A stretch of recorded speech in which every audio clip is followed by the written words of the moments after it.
Welcome to All Ages Storytime. It's January, and in January every year, a special award is given to the best illustrator of a children's book from the previous year. That award is called the Caldecott, and it was named for an illustrator whose name was Randolph Caldecott. It's given by the American Library Association at the end of January. So, since our theme is art this year for our winter Read, Do, Explore, we're going to learn a little bit about stories from some different people who have won the Caldecott Award or a Caldecott Honor Award. And our first illustrator is named Tomie dePaola. And you may be familiar, he's written a lot of books over the years. The one he won his award for is called Stregonona, and it's over my shoulder. You can get it at the library or put it on hold. But let's start with our song. Hello friends, hello friends, hello friends, I'm glad to see you here. Well, this week our artist is named Tomie dePaola.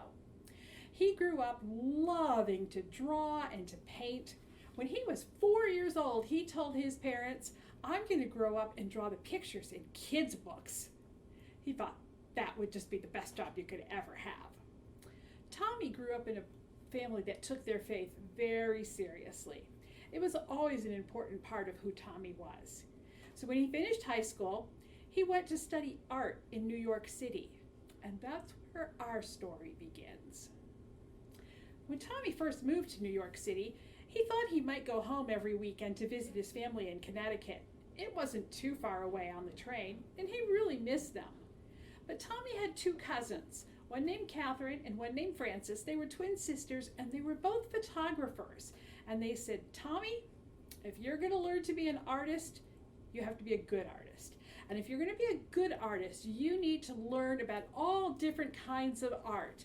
And you're living in New York City where there's art museums everywhere. There's so much art in New York. You need to stay in the city on the weekends and learn. And Tomie listened to his cousins, and he did. He went to plays, and over time he learned to design the sets for stages. He also loved to paint scenes from the faith he grew up with. Tomie was always coming up with new ideas for stories to tell with pictures. He was not one to sit still for long. He always had to move, and his brain was always thinking of things.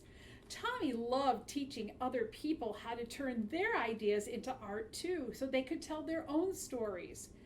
But part of Tomie wanted to do something that he felt might be even more important than his art. He wanted to use his talents to honor his faith. Tomie went to art school and he graduated, and he started working for different illustrators in New York City. And one day a friend showed him a story in the newspaper. It was a story about a new monastery in western Vermont. Oh, that newspaper article really caught Tomie's attention. He knew he needed to go see the monks who lived there. So Tomie got on a train and he rode up to Vermont. When he got off the train in Weston, he found himself in the West River Valley. Now, Vermont is a state that's full of mountains and forests, and the monastery was in one of those forests up on a mountain. When Tomie got away from the train station, he rode in a car up to the priory, and when he got there, he saw a stone church that was surrounded by other buildings that were made of wood where the monks lived and worked. Tomie knew right away he wanted to stay. So he made arrangements to join the monks at the priory. One day in early November, he and 5 other young men made their first set of promises to live by the rules of the community. The rules of the monastery were called the Rule of Saint Benedict, and each of the young men was given a new name when they made their promises to become a monk. Tomie's new name was Brother Placid. It came from a saint who had lived centuries before, who was also a monk. The word placid means to be calm, not worried, to feel peaceful, no matter, even if everything around you is going crazy. Tomie liked that name. It was what he wanted to be like. He wanted to be calm and peaceful. Now, life at a monastery involves set times for prayer, for work, for eating, for going to bed. Brother Placid was expected to get up at 5 o'clock every morning, and then they would have some quiet time and get ready for the day. At 6 o'clock, he and all the other brothers, all the other monks, would meet in the church for the first of the day's prayer times, and then they had breakfast. At 7:15, it was time to gather again for prayer, and then on to the morning's work. At lunchtime, the brothers would gather again to pray, and then they would eat, and after lunch, Brother Placid could finally work on his art for a few hours. And then it was back to the other jobs that had to be done at the monastery. By late afternoon, it was time to study. At 5 o'clock, it was time for prayers, and then supper, and a quiet evening. The last set of prayers was at 8:15. Sometimes, Brother Placid could work on his art some more, but often it was just too dark, and he really did like to paint in a bright, sunny room, and you just don't find that at night. All that winter and into the spring, Brother Placid followed the rules of the monks at the priory. He loved the times of prayer, but the other things were so very hard. He was always thinking of new ideas for paintings and drawings. His mind was so busy. He would be trying to pray, and ideas would pop into his head. And Brother Placid did not feel very calm or very peaceful. The set times for prayer and meditation were wonderful. They changed his life forever. But the artist inside couldn't work on a monk's schedule.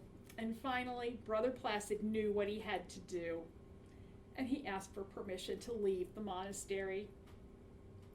Once again, back in New York City, and once again called Tomie, he went on to teach at colleges, to work on theater designs, and to create murals inside of churches. And he did that for about 20 years. And then he started to illustrate children's books, just like he said he would do when he was 4 years old. Tomie was very good at this, and he started to write his own stories too. Some were based on stories that he had heard from his grandparents who had come from Italy, like Stregonona. And others were stories from his faith, and some were just stories he made up. Tomie never lost touch with the monks at Western Priory. He lived about an hour and a half away in New Hampshire, and he would go visit them, and sometimes they would come visit him. He decorated his home with his art and with art that reminded him of his time as a monk. He kept a special corner of his home as a place to pray and meditate each day, just like he had learned to do when he was Brother Placid. Last year, Tomie Depaolo died, and he is buried at Western Priory amongst the rest of the monks. Tomie tried to be a monk once, but his art just wouldn't wait. And that is a story from the life of Caldecott-winning artist Tomie Depaolo. Let's go with our closing song now. Goodbye, friends. Goodbye, friends. Goodbye, friends. It's time to say goodbye.